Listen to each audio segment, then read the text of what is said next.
Over the last few days, something quietly began to shift in the silver market. And if you have been searching for answers, why is silver falling? Why is the price dropping even when nothing seems wrong with the economy?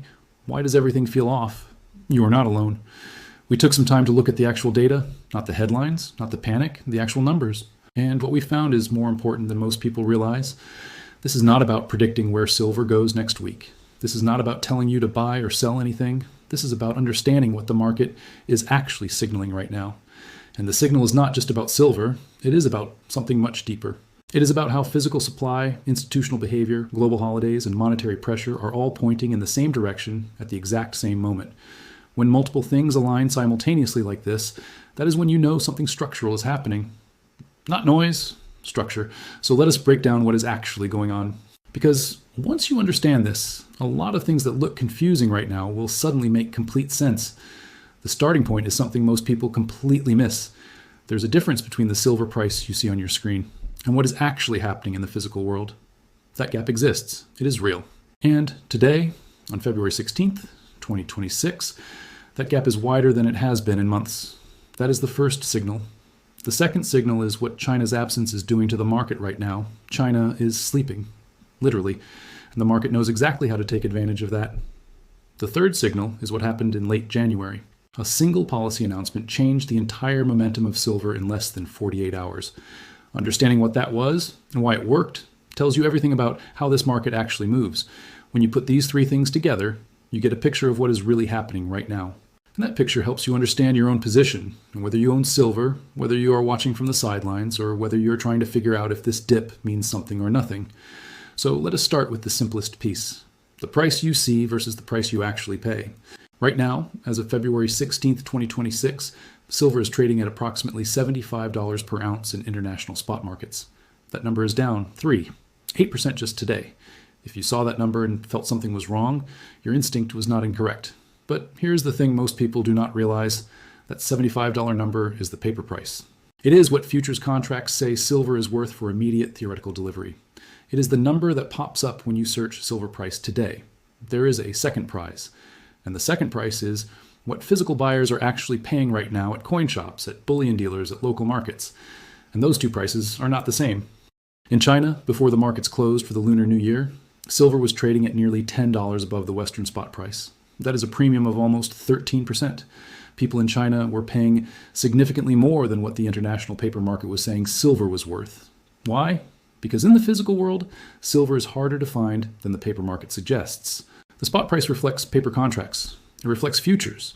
It reflects promises of delivery. But in the real world, when you try to actually take possession of physical silver, the price tells a completely different story. This premium is not noise. It is information. It is the market telling you that physical demand is strong even when the paper price is falling. When physical gold or silver is abundant and easy to get, premiums disappear. People can just buy at the spot.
The silver market is volatile and carries real risk. Please make your own decisions based on your own research and situation.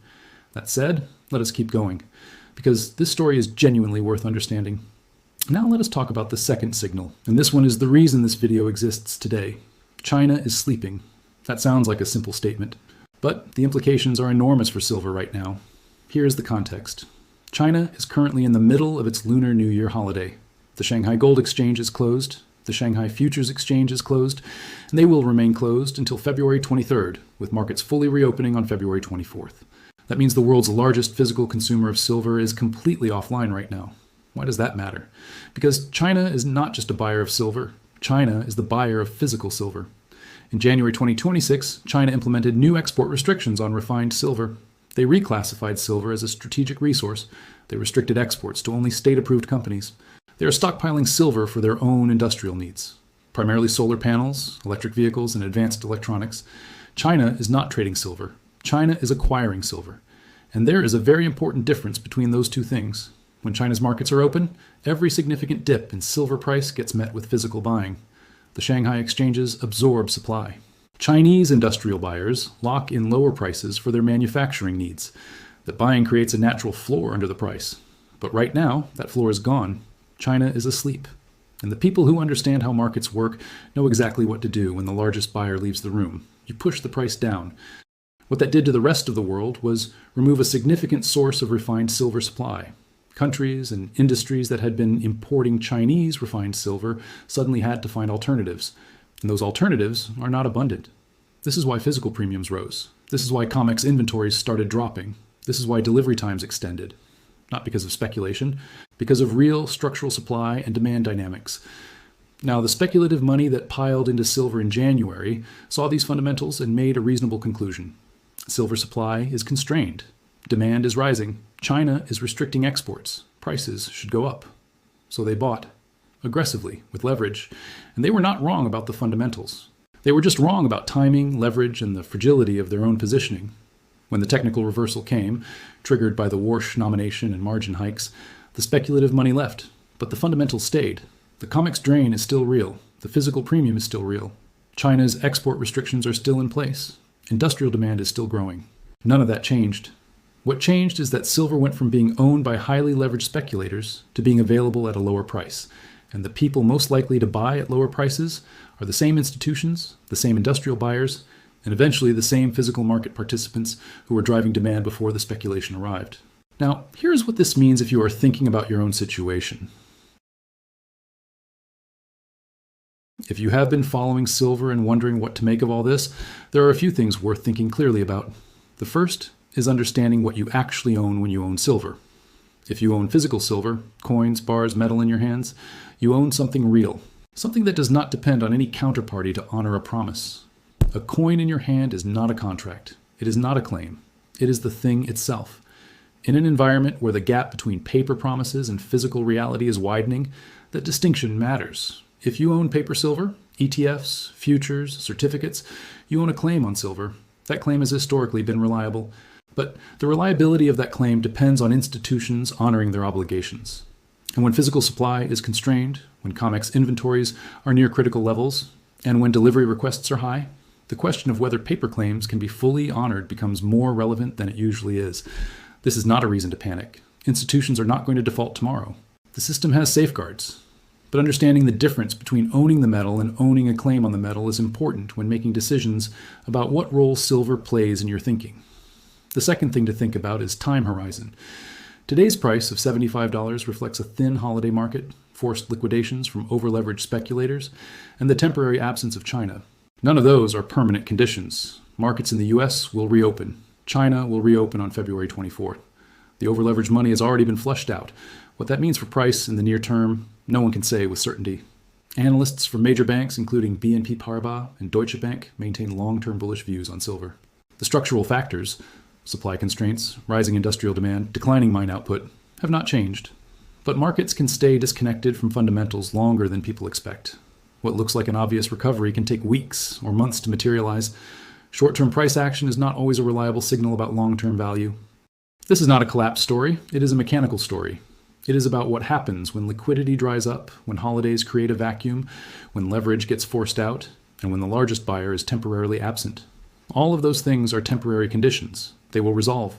The question every individual investor has to ask themselves is what their own situation requires them to do or not do during the period while those conditions are resolving. For those thinking about long-term wealth preservation, The structural case for silver has not changed. Supply is constrained. Demand is growing. Physical ownership provides something that paper claims cannot. And when the world's biggest buyer wakes up next week, they will be returning to a market that has been significantly repriced during their absence. Whether that matters for your own financial thinking depends on your own situation, your own timeline, and your own level of concern about the dynamics we have discussed. But understanding why the price is where it is right now, understanding the mechanism, not just the number, that helps you make better decisions than reacting to a flashing red number on a screen. One question worth sitting with: we have talked about China's role as the sleeping giant in this story, but here's something to think about and leave in the comments. When China wakes up on February 24th and sees silver at $75, a price nearly 40% below where it was when they left, what do you think they do? Do they buy aggressively? Do they wait? And what does their answer tell you about where this goes next? Share your thinking below. There's no single right answer, and the conversation in the comments on this one is genuinely worth having. If this kind of breakdown is useful to you, not predictions, not panic, not buy this now pressure, just clear analysis of what is actually happening and why, then consider subscribing to Market Pulse USA. We break down the real mechanics of global financial markets so that what seems complicated becomes understandable. And right now in this market, understanding the mechanics is everything. The holiday trap is real. The physical shortage is real. The China factor is real. And February 24 is coming. Right now, China is sleeping. Silver is waiting. And the question is whether you understand enough about what is happening to think clearly when both of them wake up. This video is for educational and informational purposes only. It does not constitute financial or investment advice. Silver markets involve significant risk and volatility. Please consult a qualified financial professional before making any investment decisions.